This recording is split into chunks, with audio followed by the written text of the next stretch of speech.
Hello friends, welcome to రుచి వంటిల్లు. ఈ రోజు మనం ఉల్లిపాయ బోండా అందులోకి చాలా టేస్టీగా చట్నీ ఎలా తయారు చేసుకోవాలో చూద్దాము. మనకు వెదర్ చల్లగా ఉన్నప్పుడు కానీ వేడివేడిగా ఏదైనా తినాలనిపించినప్పుడు ఇలా ఉల్లిపాయ బోండా చేసుకోండి. 10 నిమిషాల్లో చాలా ఈజీగా ప్రిపేర్ చేసుకోవచ్చు. టేస్ట్ కూడా చాలా బాగుంటాయి. సో లేట్ చేయకుండా వీడియోలోకి వెళ్ళిపోదాం.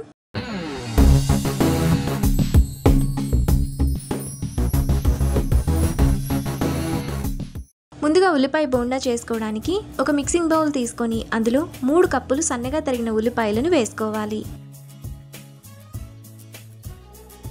ఇప్పుడు సన్నగా తరిగిన 2 పచ్చిమిరపకాయలు, పావు కట్ట కొత్తిమీర తరుగు, పావు కట్ట పుదీనా తరుగు, టేస్ట్కి తగినంత ఉప్పు, 1/2 టీ స్పూన్ కారం, 1/2 టీ స్పూన్ సోంపు, 1/2 టీ స్పూన్ జీలకర్ర, కొద్దిగా కరివేపాకు, 1/2 టీ స్పూన్ అల్లం వెల్లుల్లి పేస్ట్ వేసుకుని ఉల్లిపాయలను నలుపుతూ బాగా కలుపుకోవాలి.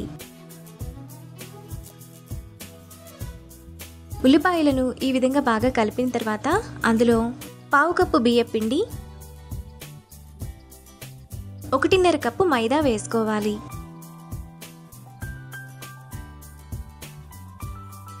ఇప్పుడు పావు టీ స్పూన్ వంట సోడా వేసుకొని నీళ్లు లేకుండా పిండంతా ఉల్లిపాయల్లో కలిసేలా బాగా కలుపుకోవాలి.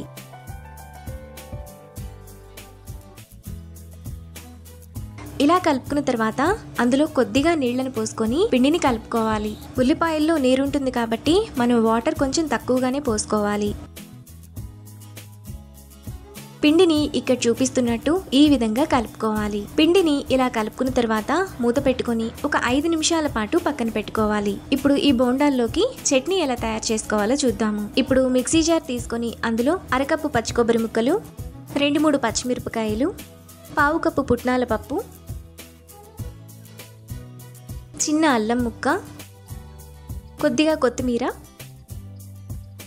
టేస్ట్కి తగినంత ఉప్పు వేసుకొని ఒకసారి మిక్సీ వేసుకోవాలి.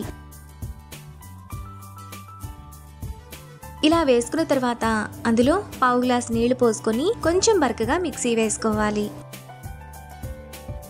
చట్నీని ఇలా వేసుకున్న తర్వాత బౌల్లోకి వేసుకోవాలి.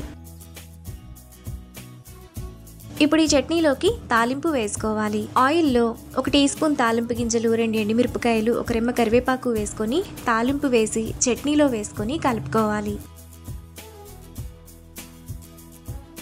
మనకు ఉల్లిపాయ బోండాల్లోకి చాలా టేస్టీగా చట్నీ రెడీ అయిపోయింది. ఇప్పుడు చేతిని తడి చేసుకొని కొద్దిగా పిండిని తీసుకొని ఇక్కడ చూపిస్తున్నట్టు ఈ విధంగా బోండాలు వేసుకోవాలి. ఈ బోండాలు వేసుకోవడానికి ఆయిల్ మీడియం హీట్లో ఉండాలి. ఇప్పుడు ఈ బోండాలను మీడియం ఫ్లేమ్లో బ్రౌన్ కలర్ వచ్చేంత వరకు ఫ్రై చేసుకోవాలి. ఉల్లిపాయ బోండా ఈ విధంగా వేగిన తర్వాత వాటిని ప్లేట్లోకి తీసుకోవాలి. మిగతా పిండిని కూడా సేమ్ ప్రాసెస్లో బోండాలు వేసుకొని ప్లేట్లోకి తీసుకోవాలి. మనకు చాలా టేస్టీగా ఉల్లిపాయ బోండాలు రెడీ అయిపోయాయి. ఈ బోండా మనకు పైన చాలా క్రిస్పీగా, లోపల సాఫ్ట్గా, చాలా టేస్టీగా ఉంటాయి. ఈ బోండాలను ముందుగా మనం చేసుకున్న చట్నీతో సర్వ్ చేసుకుంటే చాలా టేస్టీగా ఉంటాయి. అంతే, ఎంతో సింపుల్గా టేస్టీగా చేసుకునే ఉల్లిపాయ బోండా రెడీ. ఈ రెసిపీని మీరు కూడా ట్రై చేసి మీకు టేస్ట్ ఎలా కుదిరిందో నాకు కామెంట్స్లో షేర్ చేయండి. ఈ వీడియో కనుక మీకు నచ్చినట్లయితే లైక్ చేసి, షేర్ చేసి, సబ్స్క్రైబ్ చేయండి.